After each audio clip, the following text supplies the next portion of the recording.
ಇನ್ನು ಅತೃಪ್ತರ ಗೈರು ಹಾಜರಾತಿಯೇ ಬಿಜೆಪಿಯ ಅಸ್ತ್ರ. ಬಜೆಟ್ ಮಂಡನೆ ಅಡ್ಡಿಪಡಿಸಲು ಬಿಎಸ್ವೈ ಸೂಚನೆಯನ್ನ ಕೊಟ್ಟಿದ್ದಾರೆ ಅನ್ನೋದು ರಾಜ್ಯಪಾಲರ ಭಾಷಣಕ್ಕೆ ಅಡ್ಡಿಪಡಿಸಲು ತಂತ್ರವನ್ನ ಹೆಣೆಯಲಾಗಿದೆ. ಆ ಮೂಲಕ ಅತೃಪ್ತರ ಗೈರು ಹಾಜರಾತಿ ಏನಿದೆ ಅದು ಬಿಜೆಪಿಗೆ ದೊಡ್ಡ ಅಸ್ತ್ರವಾಗಿ ಇವತ್ತು ಇದೆ. ಬಜೆಟ್ ಮಂಡನೆಯನ್ನ ಅಡ್ಡಿಪಡಿಸುವುದಕ್ಕೆ ಈಗ ಬಿಎಸ್ವೈ ಅವರು ತಿಳಿಸಿದ್ದಾರೆ ಅಂತ ರಾಜ್ಯಪಾಲರ ಭಾಷಣಕ್ಕೆ ಅಡ್ಡಿಪಡಿಸಲು ತಂತ್ರವನ್ನ ಹೆಣೆಯಲಾಗಿದೆ. ಬಜೆಟ್ ಮಂಡನೆ ಅಡ್ಡಿಪಡಿಸಲು ಬಿಎಸ್ವೈ ಸೂಚನೆ. ಎಚ್ಡಿಕೆ ಬಜೆಟ್ ಮೇಲೆ ಗೊಂದಲ ಸೃಷ್ಟಿಸುವಂತಹ ತಂತ್ರವನ್ನ ಈಗ ವಿಪಕ್ಷ ಬಿಜೆಪಿ ಮಾಡಿಕೊಂಡಿದೆ ಅನ್ನೋದು. ಎಚ್ಡಿಕೆ ಬಜೆಟ್ ಮೇಲೆ ಈಗ ಗೊಂದಲವನ್ನ ಸೃಷ್ಟಿಸುವಂತಹ ತಂತ್ರ. ಮೋದಿ ಬಜೆಟ್ ಅನ್ನ ಜನಪ್ರಿಯಗೊಳಿಸಲು ಮಾಸ್ಟರ್ ಪ್ಲಾನ್ ಅನ್ನ ಮಾಡಲಾಗಿದೆಯಾ? ಆ ಮೂಲಕ ಬಿಜೆಪಿ ಕ್ಯಾಂಪ್ನಲ್ಲಿ ಆಗ್ತಿರುವಂತಹ ಪ್ಲಾನಿಂಗ್ಗಳು ಸದ್ಯಕ್ಕೆ ಬಜೆಟ್ ಮಂಡನೆ ಅಡ್ಡಿಪಡಿಸುವುದಕ್ಕೆ ಬಿಎಸ್ವೈ ಸೂಚನೆಯನ್ನ ಕೊಟ್ಟಿದ್ದಾರೆ ಅನ್ನೋದು. ಜೊತೆಗೆ ರಾಜ್ಯಪಾಲರ ಒಂದು ಎಚ್ಡಿಕೆ ಅವರ ಬಜೆಟ್ ಮೇಲೆ ಗೊಂದಲವನ್ನು ಸೃಷ್ಟಿಸುವುದು ಅವರ ಪ್ಲಾನ್.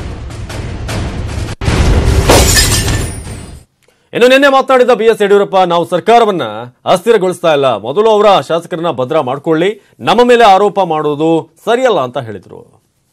3:30 ಗಂಟೆಗೆ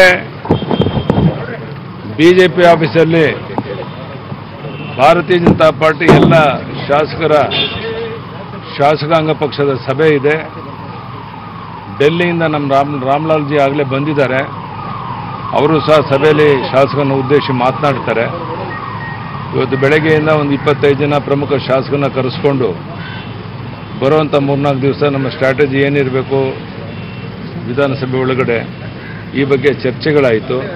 ಇವತ್ತು ಮತ್ತೊಮ್ಮೆ ಶಾಸಕಾಂಗ ಪಕ್ಷ ಸಭೆಯಲ್ಲಿ ಚರ್ಚೆ ಮಾಡಿ ಎಲ್ಲ ಒಂದು ನಮ್ಮ ಮುಂದಿನ ನಿಲುವು ಇರಬೇಕು ಅನ್ನೋದ್ರ ಬಗ್ಗೆ ಚರ್ಚೆ ಮಾಡಿ ತೀರ್ಮಾನ ತಗೊಳ್ಬೇಕು ಅಂತೇಳಿ ಎಲ್ಲ ಮುಖಂಡಗಳ ಜೊತೆ ಚರ್ಚೆ ಮಾಡಿ ತೀರ್ಮಾನ ತಗೊಂಡಿದ್ದೇವೆ.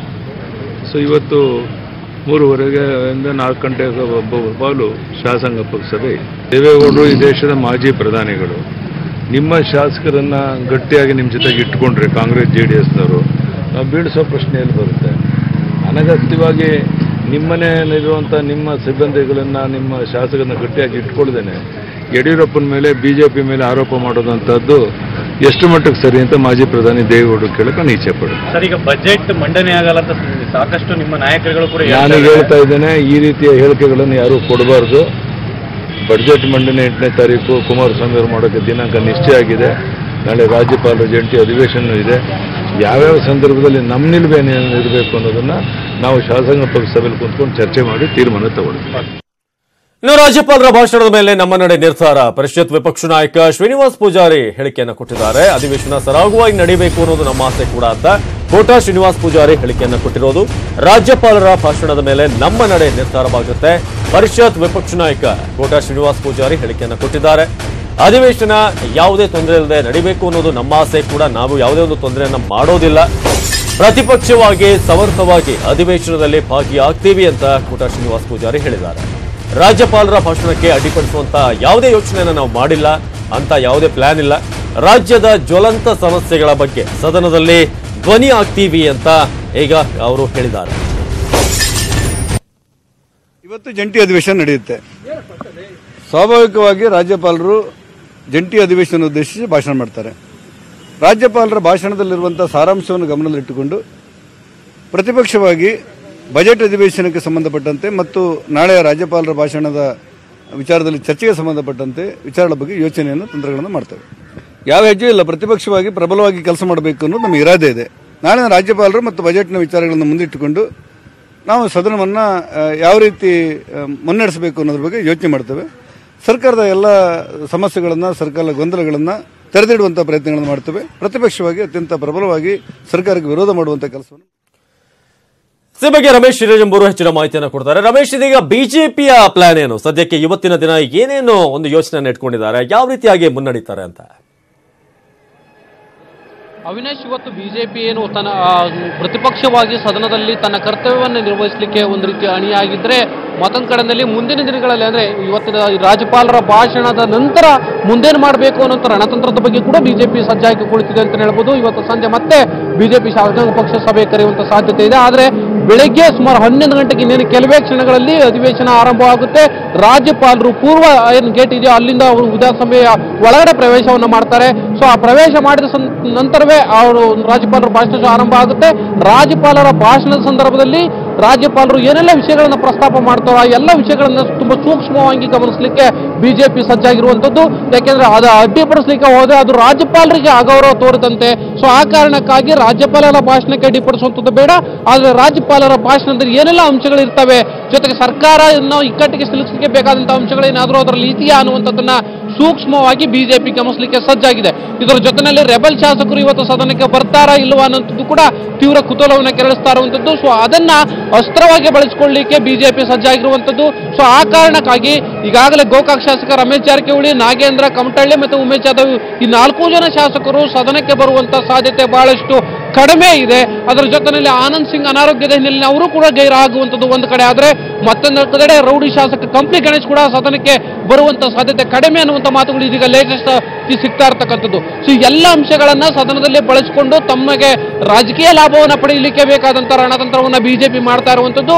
ಆದರೆ ಸದನದಲ್ಲಿ ಭಾಷಣ ಮಾಡುವಂತ ಸಂದರ್ಭದಲ್ಲಿ ಯಾವುದೇ ಕಾರಣಕ್ಕೂ ಅಡ್ಡಿ ಮಾಡುವಂಥದ್ದು ಬೇಡ ಅನ್ನುವಂಥ ಸೂಚನೆಯನ್ನ ಈಗಾಗಲೇ ಯಡಿಯೂರಪ್ಪನವರು ಎಲ್ಲ ಶಾಸಕರಿಗೆ ಕೂಡ ನೀಡಿದ್ದಾರೆ. ಸೊ ಆ ಹಿನ್ನೆಲೆಯಲ್ಲಿ ಎಲ್ಲ ಶಾಸಕರು ಕೂಡ ರಾಜ್ಯಪಾಲರ ಭಾಷಣದ ಮೇಲೆ ಕಾನ್ಸಂಟ್ರೇಟ್ ಮಾಡ್ತಾರೆ. ಆ ನಂತರ ಶಾಸಕಾಂಗ ಪಕ್ಷ ಸಭೆ ಆಗುತ್ತೆ. ಶಾಸಕಾಂಗ ಪಕ್ಷ ಸಭೆಯಲ್ಲಿ ಯಡಿಯೂರಪ್ಪನವರು ಮತ್ತೊಮ್ಮೆ ಚರ್ಚೆ ನಡೆಸಿ ಬಜೆಟ್ ಸಂದರ್ಭದಲ್ಲಿ ಬಜೆಟ್ಗೆ ಅಡ್ಡಿಪಡಿಸುವಂಥದ್ದು ಅಥವಾ ಕುಮಾರಸ್ವಾಮಿ ಅವರ ಬಜೆಟ್ ಮಂಡನೆ ಮಾಡಲಿಕ್ಕೆ ಯಾವುದೇ ರೀತಿಯ ಅರ್ಹತೆ ಇಲ್ಲ. ಈಗಾಗಲೇ ರೈತರಿಗೆ ಸಾಲ ಮನ್ನಾ ಮಾಡುವಂತ ವಿಚಾರ ಇರ್ಬೋದು ಅಥವಾ ಬೇರೆ ಬೇರೆ ವಿಚಾರಗಳಲ್ಲಿ ಭರವಸೆಗಳನ್ನ ಕೊಟ್ಟು ಕೇವಲ ಇದು ಭರವಸೆ ಸರ್ಕಾರ, ಆದರೆ ಯಾವುದೇ ರೀತಿಯ ಅನುಷ್ಠಾನಗಳಾಗಿಲ್ಲ. ಸೊ ಈ ಹಿನ್ನೆಲೆಯಲ್ಲಿ ಇದು ಕೇವಲ ಜನರಿಗೆ ಮಣ್ಣೆರಚುವಂತ ಕೆಲಸವನ್ನು ಮಾಡ್ತಾ ಇದೆ ಅನ್ನುವಂಥದ್ದನ್ನ ಜನರ ಮನಸ್ಸಿಗೆ ಮುಟ್ಟುವ ರೀತಿಯಲ್ಲಿ ಸದನದ ಒಳಗಡೆ ಮತ್ತು ಸದನದ ಹೊರಗಡೆ ಹೋರಾಟವನ್ನು ನಡೆಸಲಿಕ್ಕೆ ಬಿಜೆಪಿ ಸಜ್ಜಾಗ್ತಾ ಇದೆ. ಅವಿನಾಶ್, ಧನ್ಯವಾದ ಮಾಹಿತಿಗಾಗಿ ರಮೇಶ್. ಅದೇ ರೀತಿಯಾಗಿ ಕಾಂಗ್ರೆಸ್ನಲ್ಲಿ ಅತೃಪ್ತರದೇ ಟೆನ್ಷನ್ ಬರ್ತಾರಾ ಬರಲ್ವಾ ಅನ್ನೋದೇ ಚಿಂತೆ. ಇತ್ತ ಫುಲ್ ಕೂಲ್ ಆಗಿದ್ದಾರೆ ಸಿಎಂ ಎಚ್ಡಿಕೆ. ಆ ಮೂಲಕ ಈಗ ಒಂದ್ ಕಡೆ ಕಾಂಗ್ರೆಸ್ನಲ್ಲಿ ಟೆನ್ಷನ್ ಇದ್ರೆ ಇನ್ನೊಂದು ಕಡೆ ಎಚ್ ಡಿ ಕುಮಾರಸ್ವಾಮಿ ಅವರು ಕೂಲ್ ಆಗಿದ್ದಾರೆ. ಆಪರೇಷನ್ ಬಗ್ಗೆಯೂ ಕೂಡ ಚಿಂತಿಸದ ಸಿಎಂ, ಅತೃಪ್ತರ ಗೈರಿನ ಬಗ್ಗೆಯೂ ಕೂಡ ಸಿಎಂಗೆ ನೋ ಟೆನ್ಷನ್ ಆಗಿದೆ. ಆದ್ರೆ ಕಾಂಗ್ರೆಸ್ನಲ್ಲಿ ಬರೀ ಅತೃಪ್ತರದೇ ಟೆನ್ಷನ್ ಬರ್ತಾರಾ ಬರಲ್ವಾ, ಏನ್ ಕತೆ, ಬಂದ್ರೆ ಏನಾಗುತ್ತೆ ಅನ್ನೋದು ಭಯ ಕಾಂಗ್ರೆಸ್ನವ್ರಿಗಿದ್ರೆ, ಇತ್ತ ಸಿಎಂ ಎಚ್ ಡಿ ಕುಮಾರಸ್ವಾಮಿ ಅವರು ಕಂಪ್ಲೀಟ್ ಆಗಿ ಕೂಲ್ ಆಗಿದ್ದಾರೆ. ಬಜೆಟ್ ಮಂಡನೆಗೆ ಪ್ರಿಪರೇಷನ್ ಗಳನ್ನ ಆಲ್ರೆಡಿ ಮಾಡ್ಕೊಂಡಾಗಿದೆ. ಆ ಮೂಲಕ ಟೆನ್ಷನ್ ಇದ್ರೂ ಕೂಡ ಆಪರೇಷನ್ ಬಗ್ಗೆ ಟೆನ್ಷನ್ ಇರೋದು ಸಿಎಂ ಅವ್ರಿಗಲ್ಲ, ಕಾಂಗ್ರೆಸ್ನವ್ರಿಗೆ ಅನ್ನೋ ರೀತಿಯಾಗಿ ಸದ್ಯಕ್ಕಿದೆ. ಅತೃಪ್ತರ ಗೈರಿನ ಬಗ್ಗೆಯೂ ಕೂಡ ಸಿಎಂಗೆ ನೋ ಟೆನ್ಷನ್. ಅದೇ ರೀತಿಯಾಗಿ ಎಂದಿನಂತೆ ಕೂಲ್ ಆಗಿದ್ದಾರೆ. ಇವತ್ತು ಏನು ಬಜೆಟ್ಗೆ ಬರಬೇಕಾದ್ರೆ ಈ ಹಿಂದೆ ಏನು ಮುಖ್ಯಮಂತ್ರಿಗಳು ಬರ್ತಾ ಇದ್ರು ಅದೇ ರೀತಿಯಾಗಿ. ಆದ್ರೆ ಈಗ ಪರಿಸ್ಥಿತಿ ಕೊಂಚ ಬದಲಾಗಿದೆ. ಸಾಮಾನ್ಯವಾಗಿ ಕಳೆದ ಬಾರಿ ಸಿದ್ದರಾಮಯ್ಯನವರು ಬರಬೇಕಾದ್ರೆ ಒಂದು ಪರಿಸ್ಥಿತಿ ಬೇರೆ ಇತ್ತು. ಆದ್ರೆ ಈಗ ಕುಮಾರಸ್ವಾಮಿ ಅವರು ಬರಬೇಕಾದ್ರೆ ಒಂದು ರೀತಿಯಾಗಿ ಅನಿಶ್ಚಿತತೆ ಇದ್ರೂ ಕೂಡ ಬೆಂಗಳೂರಿನ ತಾಜ್ ವೆಸ್ಟ್ ಎಂಡ್ ನಲ್ಲಿರುವಂತಹ ಸಿಎಂ ಫುಲ್ ಕೂಲ್ ಆಗಿದ್ದಾರೆ. ಇನ್ನು ಕೆಲವೇ ಕ್ಷಣಗಳಲ್ಲಿ ವಿಧಾನಸೌಧಕ್ಕೆ ಸಿಎಂ ಅವರು ಬರ್ತಾರೆ. ಆ ಮೂಲಕ ಈಗ ಇಷ್ಟೆಲ್ಲ ಆಗ್ತಾ ಇದ್ರು ಕೂಡ ಸಿಎಂ ಅವರು ರಿಲ್ಯಾಕ್ಸ್ ಆಗಿದ್ದಾರೆ. ಬಜೆಟ್ ಮಂಡನೆಯ ಸಿದ್ಧತೆಯಲ್ಲಿ ಸಿಎಂ ಎಚ್ಡಿಕೆ ಬ್ಯುಸಿ ಆಗಿರೋದು, ರಾಜ್ಯಕ್ಕೆ ಬೇಕಾಗುವಂತಹ ಕೆಲವೊಂದು ಜನಪ್ರಿಯ ಯೋಜನೆಗಳನ್ನ ಜಾರಿಗೆ ತರುವಂತದ್ದು, ಅನೌನ್ಸ್ ಮಾಡುವಂತ ಎಲ್ಲ ಸಾಧ್ಯತೆ ಇದೆ ಈ ಬಜೆಟ್ ನಲ್ಲಿ. ಹಾಗಾಗಿ ಕೂಲ್ ಆಗಿ ಬಜೆಟ್ ಯಾವ ರೀತಿಯಾಗಿ ಮಂಡನೆ ಮಾಡಬೇಕು ಅದರ ಕಡೆ ಹೆಚ್ಚಿನ ಫೋಕಸ್ ಅನ್ನ ಮಾಡಿದ್ದಾರೆ.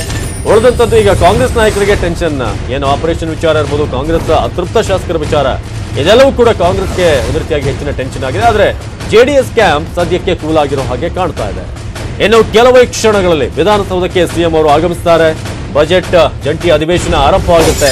ಆ ಮೂಲಕ ಈಗ ಕಾಂಗ್ರೆಸ್ನಲ್ಲಿ ಹೆಚ್ಚಿನ ಟೆನ್ಷನ್ ಇದೆ. ಆದ್ರೆ ಸಿಎಂ ಅವರಂತೂ ಕೂಲ್ ಆಗಿದ್ದಾರೆ.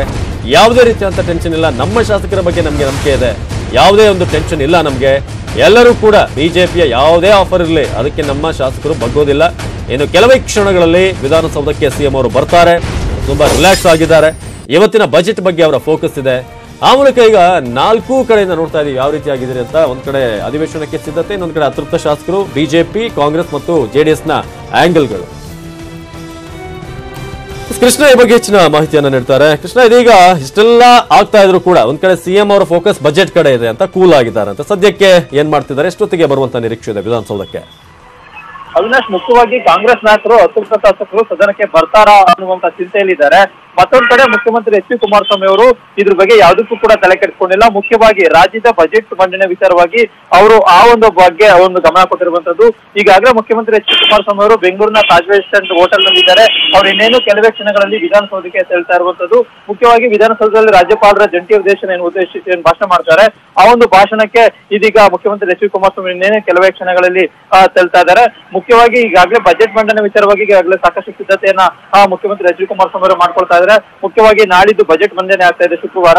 ಹೀಗಾಗಿ ಯಾವ ರೀತಿಯಾಗಿ ನಾನು ಸಿದ್ಧತೆಯನ್ನ ಮಾಡ್ಕೊಳ್ಬೇಕು ಮತ್ತೆ ರಾಜ್ಯದ ಜನರಿಗೆ ಯಾವೆಲ್ಲ ಯೋಜನೆಗಳನ್ನ ಕೊಡ್ಬೇಕು ಅನ್ನೋದ್ರ ಬಗ್ಗೆ ಮುಖ್ಯಮಂತ್ರಿ ಎಚ್ ಡಿ ಕುಮಾರಸ್ವಾಮಿ ಅವರು ಅದ್ರ ಬಗ್ಗೆ ಅವನ ಗಮನ ಕೊಟ್ಟಿದ್ದಾರೆ. ಜೊತೆಗೆ ಈ ಒಂದು ಸದನಕ್ಕೆ ಇವತ್ತಿನ ಸದನ ಶುರುವಾಗ್ತಾ ಇದೆ. ಈ ಒಂದು ಸದನಕ್ಕೆ ಎಲ್ಲಾ ಶಾಸಕರು ಕೂಡ ಅಂದ್ರೆ ತಮ್ಮ ಪಕ್ಷದ ಎಲ್ಲಾ ಶಾಸಕರು ಕೂಡ ಬರ್ತಾರೆ ಅನ್ನುವಂತ ಆತ್ಮವಿಶ್ವಾಸದಲ್ಲಿ ಮುಖ್ಯಮಂತ್ರಿ ಎಚ್ ಡಿ ಕುಮಾರಸ್ವಾಮಿ ಅವರು ಇದ್ದಾರೆ. ಹೀಗಾಗಿ ಒಂದ್ ಕಡೆ ಕಾಂಗ್ರೆಸ್ ನಾಯಕರು ಇನ್ನೂ ಕೂಡ ಟೆನ್ಷನ್ ಇದ್ದಾರೆ. ಸರ್ಕಾರ ಏನಾಗುತ್ತೋ ತಮ್ಮ ಅತೃಪ್ತ ಯಾಗಪ್ಪ ನಾವು ಸದನಕ್ಕೆ ಕರ್ಕೊಬರುವ ಅನ್ನೋ ಒಂದು ಚಿಂತೆಯಲ್ಲಿ ಇದ್ದಾರೆ. ಆದ್ರೆ ಮುಖ್ಯಮಂತ್ರಿ ಎಚ್ ಡಿ ಕುಮಾರಸ್ವಾಮಿ ಅವರು ಮಾತ್ರ ಆರಾಮಾಗಿ ಕೂಲ್ ಆಗಿದ್ದಾರೆ. ಯಾವುದೇ ರೀತಿಯಾಗಿ ಸರ್ಕಾರದ ಬಗ್ಗೆ ಟೆನ್ಷನ್ ಇಲ್ಲ. ಮುಖ್ಯವಾಗಿ ಬಜೆಟ್ ಬಗ್ಗೆ ಗಮನ ಕೊಟ್ಟಿದ್ದಾರೆ. ಇನ್ನೇನು ಕೆಲವು ಕ್ಷಣಗಳಲ್ಲಿ ವಿಧಾನಸೌಧಕ್ಕೆ ತೆರಳುತ್ತಾ ಇದ್ದಾರೆ. ಅವಿನಾಶ್, ಧನ್ಯವಾದ ಮಾಹಿತಿಗಾಗಿ ಕೃಷ್ಣ.